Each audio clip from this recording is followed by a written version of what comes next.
So our area of focus for our comprehension strategy in our Unit 4, Week 4, Wonders curriculum is a two-parter. We're summarizing text and we're asking and answering questions about a text.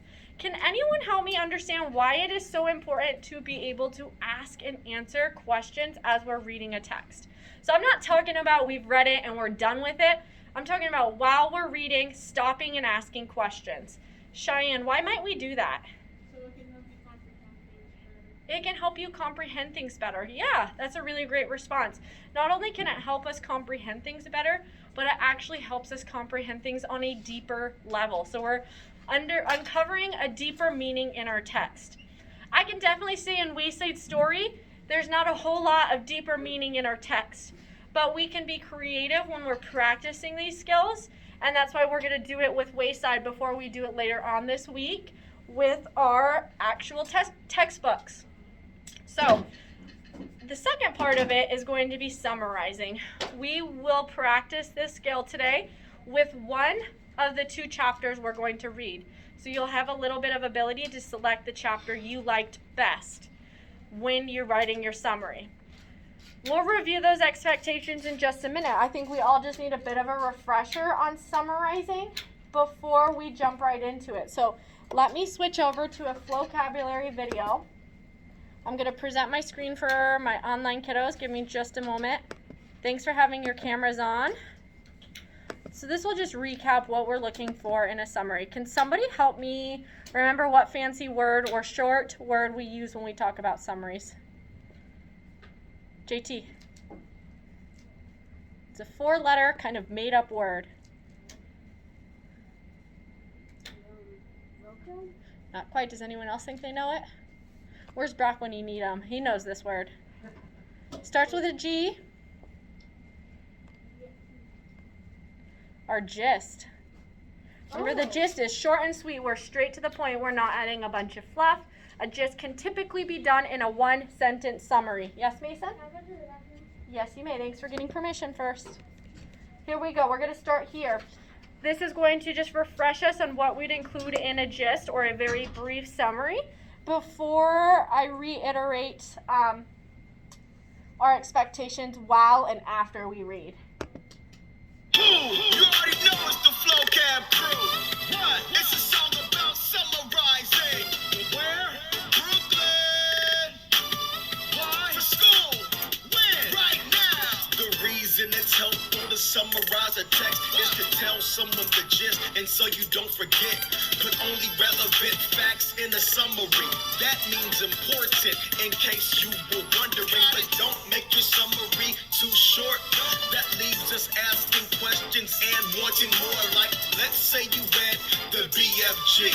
Your summary, it's about a girl named Sophie and a giant.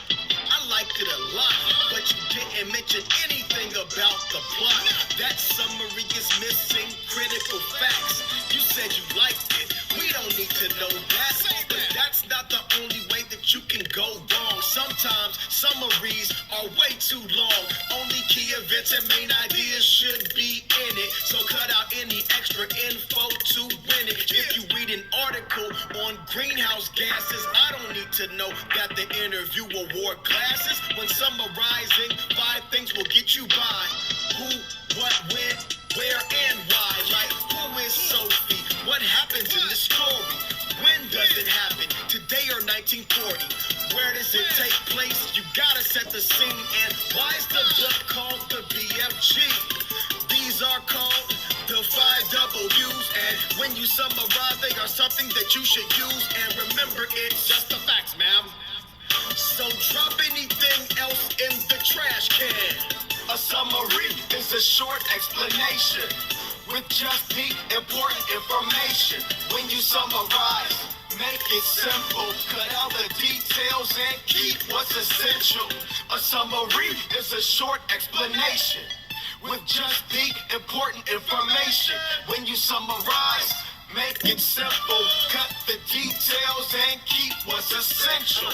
You know what a summary is now. Wanna write one? Yeah. Well, here's how. You code while you read, then write it up. I'll explain all that before our time is up.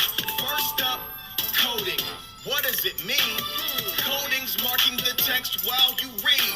Use symbols to mark important facts, like a check mark to say, I already knew that. Reread any section that troubles you, and look for info on the 5 W's. As you read the second time, take good notes. Write down the information that stands out most, like who, what, when, where, and why. Now that you read that text, it's time to summarize. Organize your notes and gather your thoughts so that you're ready like a real boss. Recap what you read in your own words. Use complete sentences and those key terms. Once you write the summary, review and revise. Remove your opinions and keep it concise. You can summarize anything you read or watch. A short movie or a book about our need for socks. In many reviews, you'll see summaries a lot, sticking to main ideas and the plot. A summary is a short explanation with just the important information. When you summarize, make it simple. Cut out the details and keep what's essential. A summary is a short explanation with just the important information. When you summarize, make it simple. Cut the details and keep what's essential. All right. So this is not the first time we've wrote summaries. So I just think it's helpful to kind of refresh and make sure we know.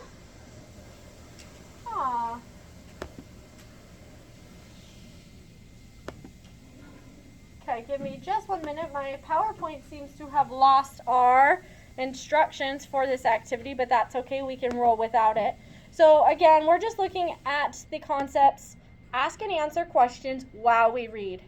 After you read, you'll be asked to summarize one of the 2 chapters of your choice. While we're reading, you'll hear me stop and ask questions. We might not know the information, but we can make an inference or an educated guess to answer those questions with the details we have from the rest of Wayside Stories. So that's what we're going to be using as we go into this. Let me get it back up and going. What things do we want to include in our summary? Did anyone catch those? Essential details. Essential details, that's right. What is essential? How do we know that it's essential? It's the important stuff. The important stuff. And it's the stuff If that you find it with the 5 W's. The 5 W's. What are our 5 W's? what, What, where, why, when, where, why, how, who. who, what, And then where, there's when and why. and Yep. then there's who. And then there's the weird H that no one talks about. When we're talking about Wayside Schools, do you think we're going to have all that information? No. No. But that's why we're going to practice with this. You guys are going to apply it later on when we actually get into our Wonders textbooks. But this gives us an opportunity to kind of give it a shot.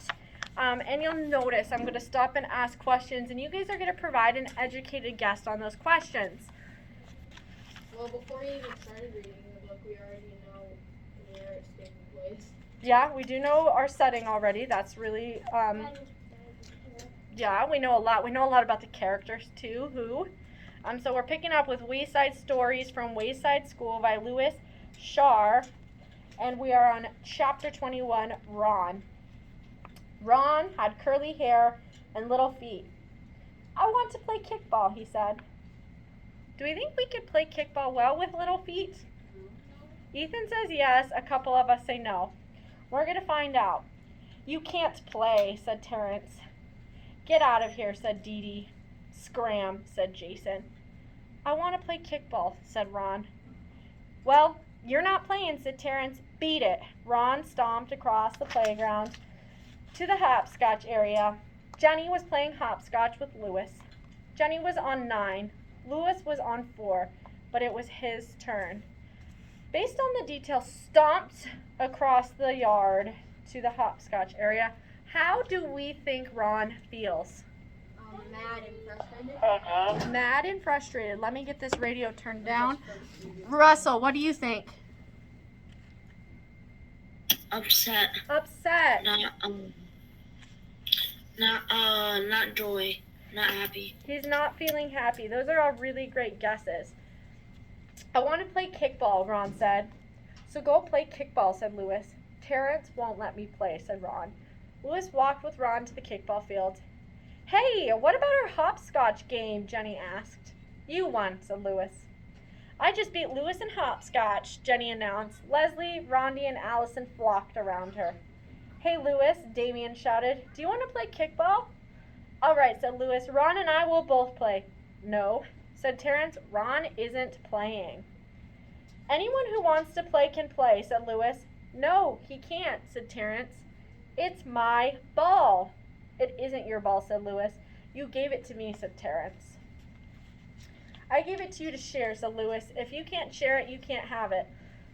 All right, said Terrence, but I get to pitch. Ron and I will stand everybody, Lewis announced. All right, said Jason. We'll kill them. We'll murder them, said Dee Dee. We'll smash them, said Myron. We'll see, said Lewis. Do you think Lewis knows how this is going to end? Yeah. Yeah. What makes you say that? Probably good.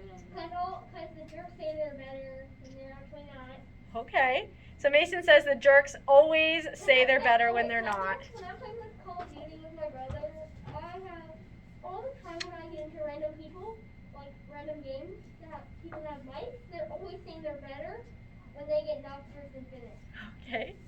So we always think that people who are really loud about their abilities might be exaggerating. That's a really great guess. Maybe he plays